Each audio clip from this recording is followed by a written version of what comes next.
I wake up in the morning, the sun is in the sky. Another day wasted, the day is half gone by. I'm staring out my window, the fields they are so pure. It's such a beautiful place right here on the eastern shore. Living on the eastern shore, where the air is clean and pure. I never leave the eastern shore. I love the eastern shore. Willie is a unique person. As you say, he started off as a child on Tangier. I believe at one point he was a waterman. I believe he was also a preacher. And now he's up in age and he's living there in Onancock and has that wonderful little gallery, and it's also his studio. He captures the bay and the scenery of the bay in his own style, using generally watercolors. He goes at it from a perspective of being there, doing it. He's been in the marshes, he's worked on these boats. Willie is the real deal. He is a genuine guy. He speaks from the heart. He paints from the heart.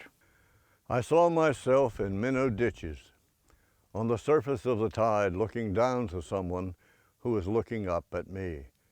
And I guess I'll always be there. No matter what success or failure fate may bring, I'll be linked to those green waters, to a sunburned face and the salty beginning of my youth. I was so trusting to the ebbing tide, a forever child, looking to see if my reflection would predict some future on the flood. Now I'm older, but still reaching for myself, and the broken image of my face keeps smiling through the ebbing and the flowing of the years. Narcissus child, always laughing, yet never mocking me. We have always been together, always reaching for each other, the forever child and me.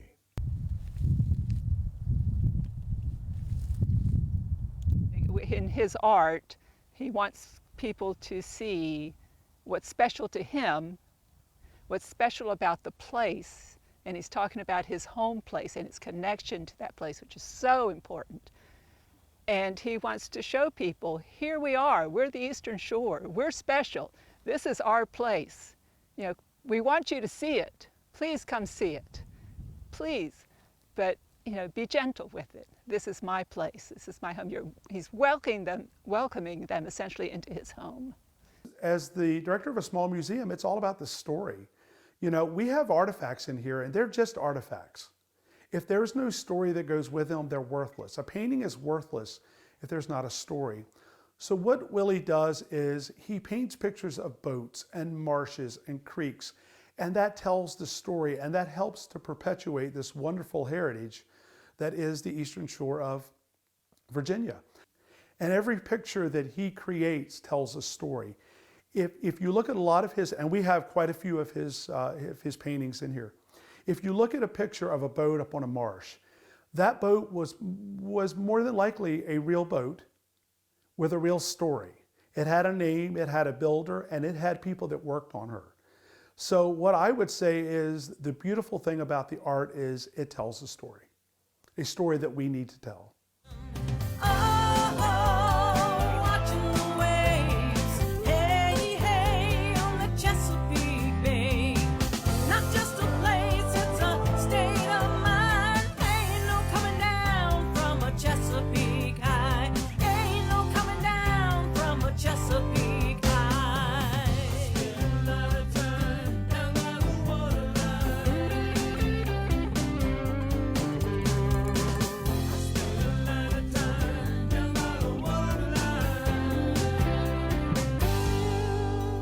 My basic philosophy is just to, we can only know certain things, we can believe a lot of things. And so I don't believe much, I only go by what I know. And so, and I don't know much either. So But I don't believe much of anything. And I like to drive things into a corner and reduce it to its lowest terms and find out what it is and what it's about. And that's the way I approach life. But I don't have any preconceived notions or preconceived doctrines in my head.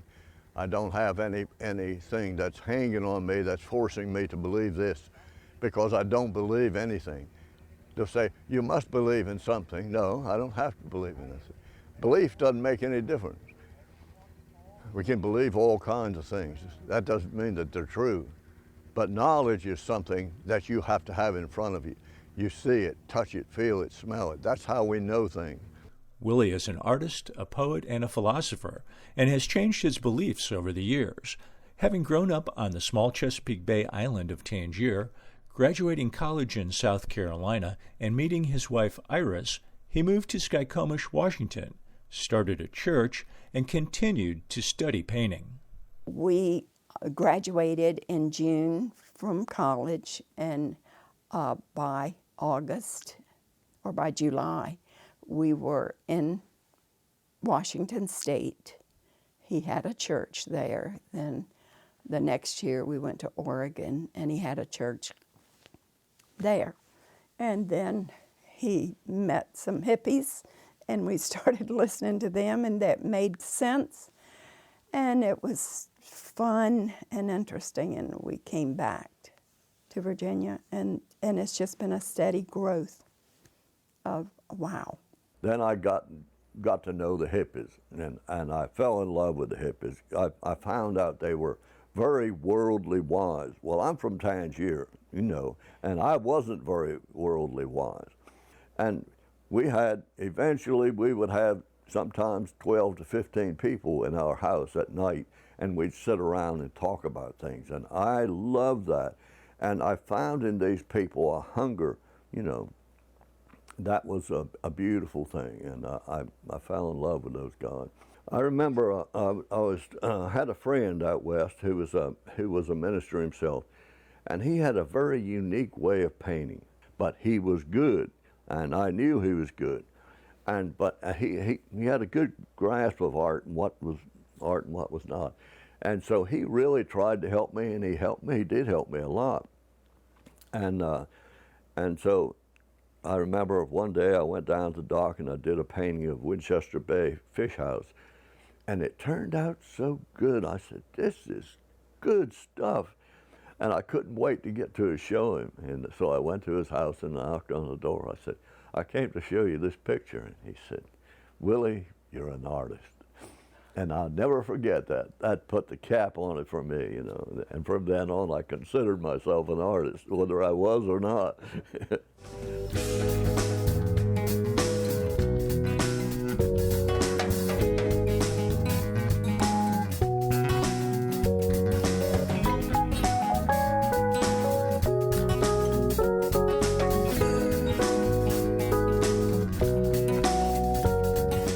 Willie's art is unique.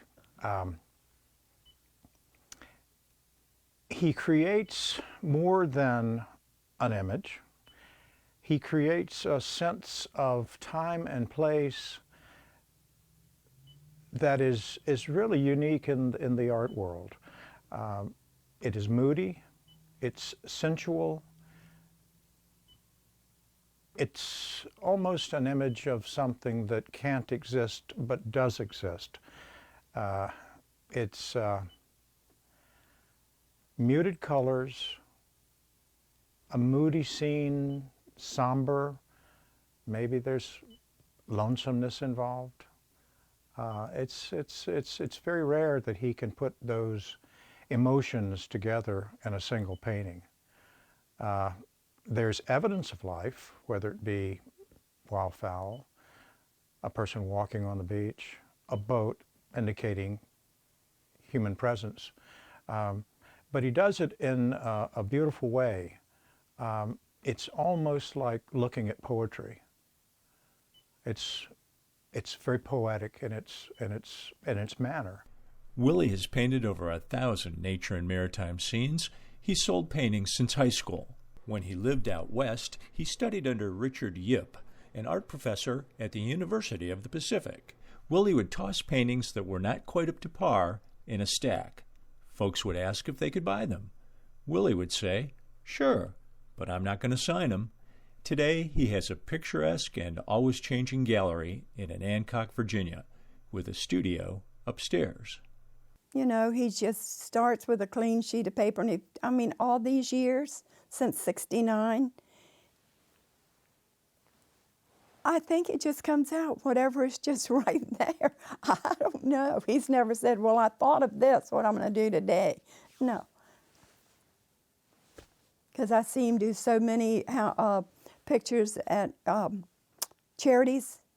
And, he's just got the paper there in front of him, and he just, whatever comes out is there. And it's beautiful. I'm going to start with my lights and go to my darks. I don't really try to do too much with this starting off. I want to get me an idea of where I want that sky to go. I'm going to lift those clouds with just nothing on my brush. I'm going to put some nice reds and yellows in there, and that'll make that a nice marshy, dark marshy color. I'm going to let that light go right behind those trees, so I'm not going to cover all that light area. I'm going to let that blend right in, more and more, becoming quite picturesque. All right, that is a sky and the beginning of a marsh land and some trees. The eastern shore of Virginia is a magical place. Surrounded by the Chesapeake and the Atlantic, the natural beauty, history, and character of the region are unmatched and unique. Preserving the shore for generations to come is important to the people living here. You get a special feeling the moment you visit, and it can last a lifetime. Well, see, I'm still on the bay, and it's good because I can, in Onancock, just like I do here, I can walk for hours and hours on beaches by myself and never meet anybody. That's a great plus. You know, I can paint if I want, I can write if I want. I love to write, and I can do all of this.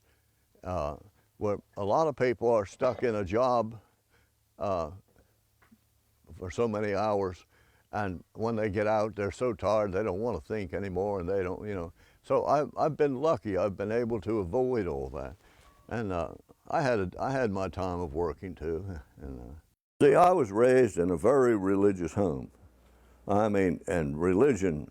We were steeped in religion. I could feel Sunday coming around Thursday. You know, it was that way. It was very religious. Not that we didn't have a good home life. We did. We had a very good home life. Our house was full of music and full of missionaries, and so I learned a lot from all of these people. And that's the way I got started. But I enjoyed studying the Bible, and I enjoyed teaching, and I got very good at it. Plus, I had a good memory, and I memorized a good part of the New Testament, and so it stood me well when I did get in college. I had a good background before I started. He went to Bible college, and so being in the church and being a deacon or a preacher or whatever his father was in the church, that made everything okay. Because then you're a preacher instead of a waterman. But it was a different story when he came out of that just to be an artist. But he never gave him a problem. He just understood, hey, you love your family, you love yourself, you love your life, and you're doing the best that you know to do. Like Onancock is a beautiful little town, and the Eastern Shore is growing, And little towns like Onancock and like Cape Charles now is a city. Cape Charles has grown to such an extent. Well, Onancock is growing much more slowly than that, but it's becoming an artsy, craftsy little town, which it should be, you know, because we have people coming in by water, and a lot of people come down to Onancock. My favorite place, my absolutely favorite place on the entire eastern shore is Savage Neck Dunes. That's another one of my preserves, another one of our preserves that I'm responsible for. It's on the bay side of the eastern shore. It's down in Northampton County. It's right on the Chesapeake Bay. It has a mile of protected beach. And it's unique because it is on the Chesapeake Bay, but it's sand, it's not marsh.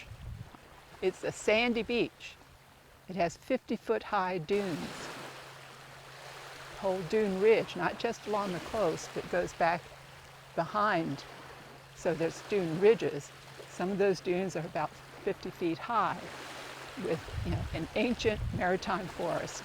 I've grown up on Tangier as a little boy, as a teenager, until he grew up and went to college. That was his life, was going out and hunting for ducks and going out with his cousin who was close to his age with a boat by themselves, hunting and loving it, crawling through the marsh to get to a pond with some ducks in it,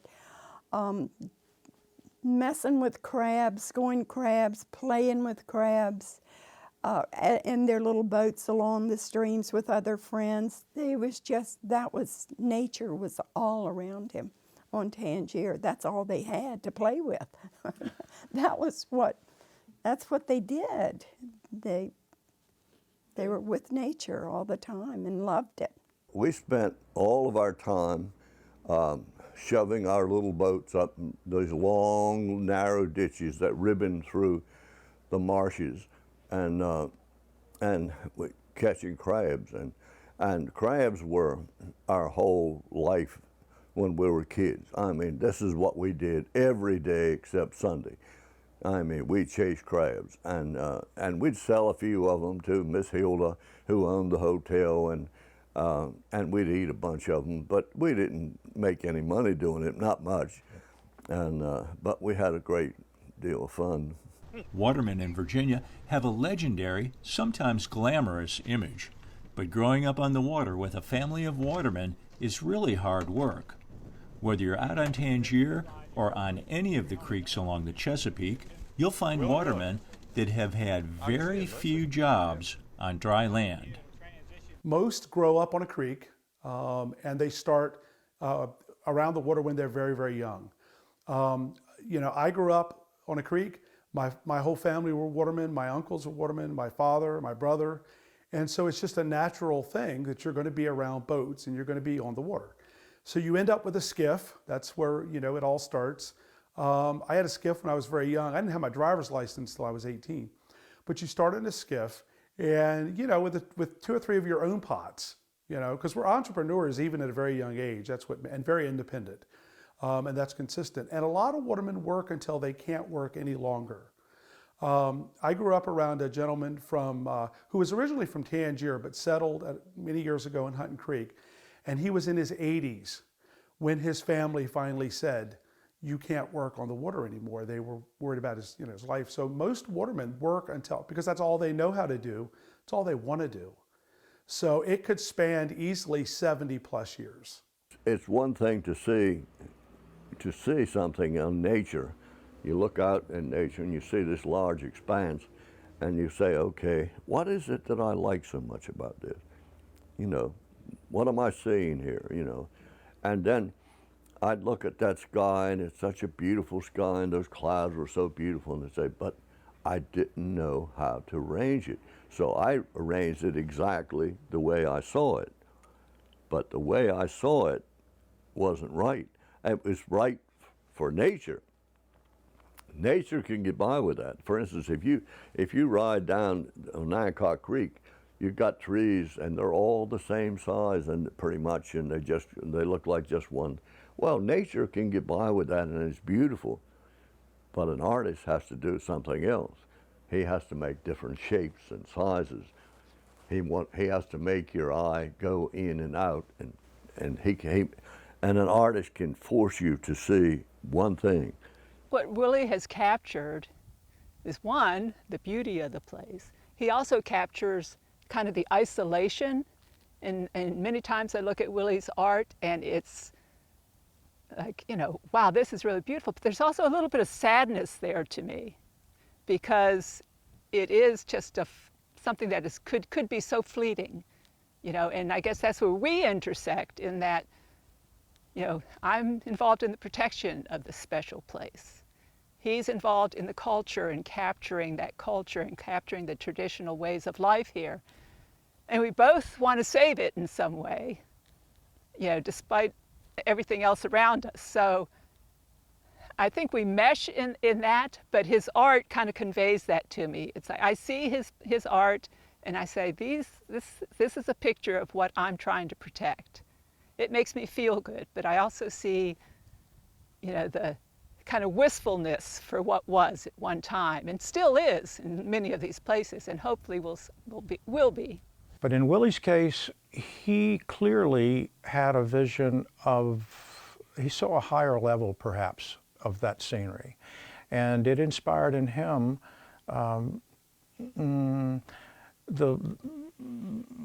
he was inspired to take it a step beyond simply working the water, but capturing those images for others to enjoy as well. And he did so very, very well, and continues to do so. We have a boat, and that's where he was raised, was on a boat. His father was a crab potter, and so he was out with him every morning and memorizing Bible verses with every crab pot they pulled up. He loves learning. He loves a new thought. We'll just be watching TV, and if there's somebody says something that's wonderful to him, that was wonderful. He just loves thoughts, and his thoughts are so different from what they were as a child growing up on Tangier in the church. And so when he left that and saw that, hey, you know what? Everything is amazing out there. It doesn't have to be. I wish I had the focus when I was young that I have now. I can focus on a thing. Like, for instance, I have studies going on all the time. Okay, so here I am. What do I know about quantum physics? I don't know. I mean, nobody knows a whole lot, but I don't know a damn thing about it. But it frustrates me that I don't understand it, so I try to get some grasp of it. Well, there's things I like that way, and I like the sciences, and I like physics, and I love poetry, and I love philosophy, and I love to read those things. And that monopolizes my whole life. There are places within driving distance of me that are special and unique and almost lost in time. And I think that's captured in Willie's art. That's captured when you come out here. But just this is a place that kind of imparts a feeling that some places may not change that much, even though it's constantly changing. But a feeling of just, there are still places out there. There are still places, there are still ways of life, there are still, things that were as they were. This is the Crockett graveyard. Oh. This is the Crockett graveyard. How you doing? How are you? I'm good. I'm Willie Crockett. This is a Crockett gal. Okay. My Elizabeth, my sister, you remember her? Yeah. Elizabeth? Yeah. She said, "We got you a lot saved." I said, "All I need is a little hole in the corner." a post hole digger, you know, and we'll drop it right down.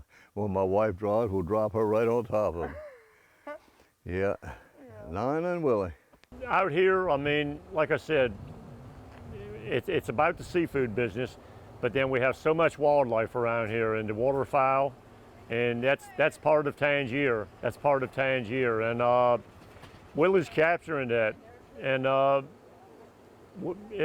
like when I see some of his artwork and other folks, that Tangier comes to mind in the Chesapeake Bay area, this part of the Eastern Shore. So when I look at his artwork, I see Tangier and then what's around us.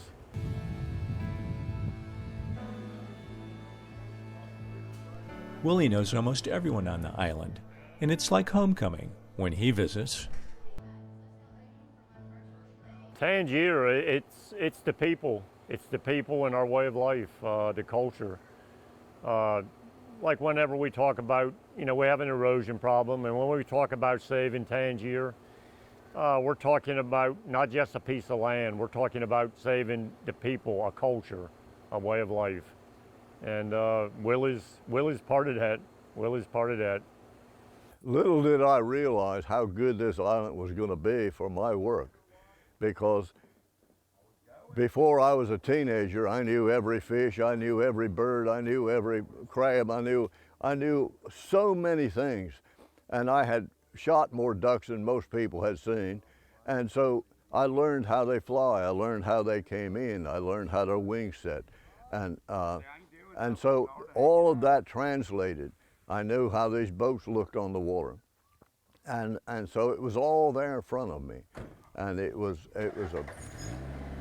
perfect for me. One word for the Eastern Shore.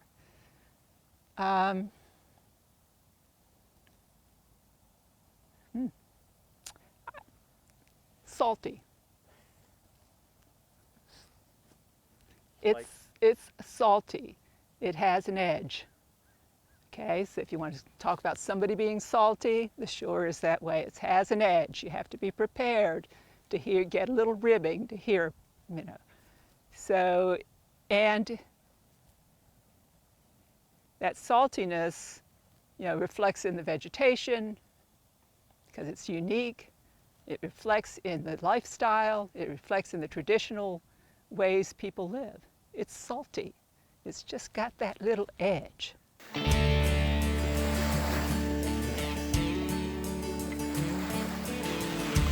Come on, let's leave town this weekend.